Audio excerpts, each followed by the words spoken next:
Welcome to the Desert Assassin Shop. We're getting this Raptor here ready to go on another adventure into Baja, California, which I'm sure for those of you that know us is no giant surprise. My name's Cameron Steele, and we're getting ready to host and show you the BFGoodrich 50 Best of Baja. What that is a group of us have got together and compiled our own personal list. Sal Fish, Kurt Leduc, Bill Nichols, Jimmy Sohn, Johnny Campbell, of course my good buddy Cody Stewart, myself, and a couple others, and we've rolled it all into one.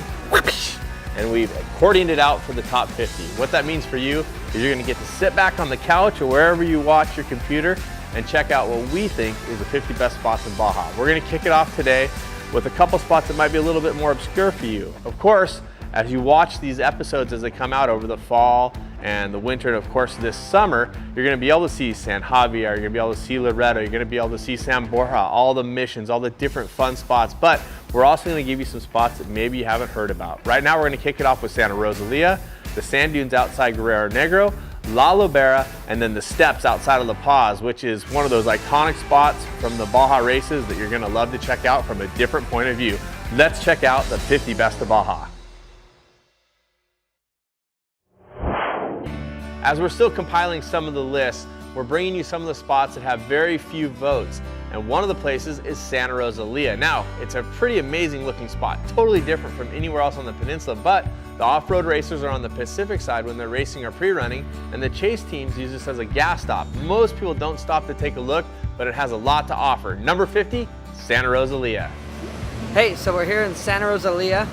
We're at the Eiffel Church, designed by the guy that made the Eiffel Tower. And I've actually never been to this town. It's basically based all around the copper mines. So there's a lot of money and a lot of people coming to Santa Rosalia. So let's go check it out. So actually, if you check out the sign right here, it gives you the information. It's called Santa Barbara here in Santa Rosalia, and it was designed, if I'm not mistaken, in 1884. So then the construction was done in 1887.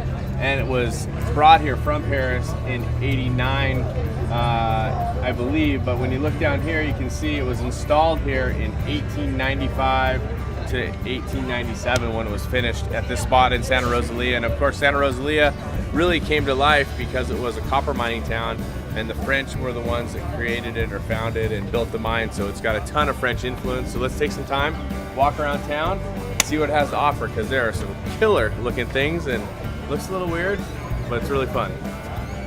Every ship that hauled, copper ore out of here hauled in the beams, the steel, the locomotives, everything that this town needed to survive, from food staples to coal to run the smelters.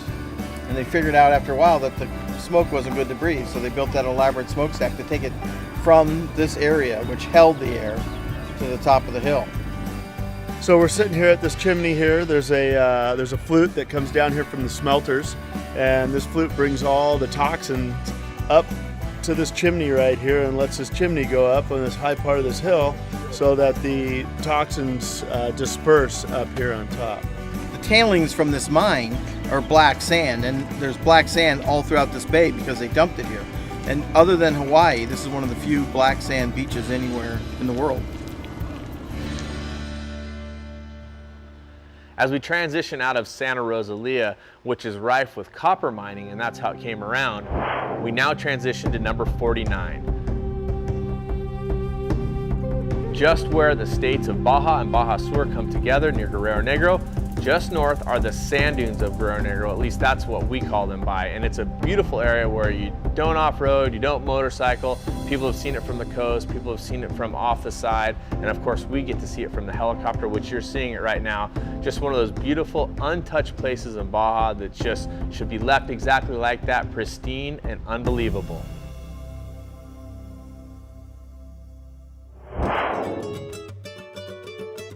Definitely one of my favorite places to sit in Baja is inside the number 16, but when we move on and we start talking about unofficially number 48, it's La Lobera. We also call it the seal hole because it's a little easier to describe. It's a giant hole in the ground, and you can stand on the side and look down from the observation area and see a seal colony inside.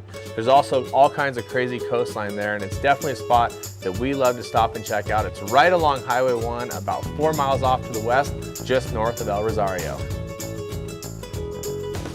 Where we're at right now is a place called La Lobera. Not a lot of people come out here. It's also known as the Seal Hole, and it's just a cool location on the Baja. Now we're here checking out the seals in their sanctuary, and there's also a cool place we're going to take you inside and show you that they have a Clam and Abalone hatchery where they're repopulating the ocean with them. They're not growing them to eat, they're growing them to put them back in the water. This was originally developed as a sea culture facility to raise sea life. There was going to be a restaurant here that would serve food raised here, and we just learned from the people that the things they're raising actually going to go back into the sea to repopulate the ocean with the abalone raised here. What do you think about it? It's a clam.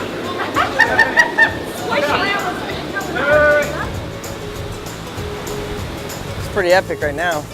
I don't know what they got going on, but it's like they have made a ton of stuff. There's like water pipes pumping water everywhere. This place is sick. Again, La Lobera is one of those places that just has a surreal look to it, something totally different, which the Baja Peninsula is great at, delivering a different look around every corner. Speaking of something different, well, unless you're an off-road racer, you will have never seen this, I'm guessing, because you're not going to venture out to the steps down into La Paz unless you're in a race vehicle or on a motorcycle at a race, or you want to torture yourself just a little bit on a pleasure cruise. Just outside of the capital of Baja Sur, La Paz, is the steps. For us, we're going to show you a look at them going up. This is what the off-road racing feels like. You know, we're celebrating 50 years of off-road racing in Baja this year, and I'm stoked to have been a part of it for 35 years. The steps are a very traditional part. Usually we're racing down for the 1000. The boys wagging their tongues coming up.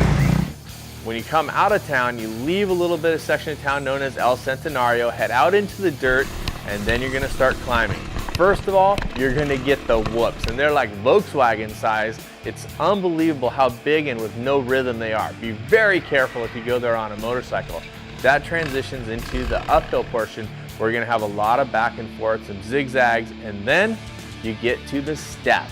What are they? They're edges from 5 inches to a foot to 2 feet tall, which in this case we're going up and hopping up and going through. But if you're in a Baja race, you'll be coming down as you see the lights or the downtown area of La Paz. It's one of those moments you know you're getting close to the finish of a Baja race, but you still have something really tough to tackle.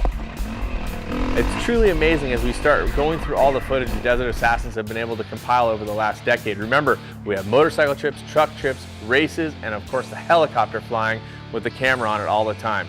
We're going to be bringing you all that beauty all summer, fall, and winter long as we continue the BFGoodrich 50 Best of Baja. Right now, episode 1 is a wrap, but what we'd like to ask you to do is like it, comment, share, have some fun with it, because really the bottom line is the reason why we love Baja is because the people are amazing, the places are crazy good, and it is so much fun. And that's what we're trying to share with you, the fun of Baja.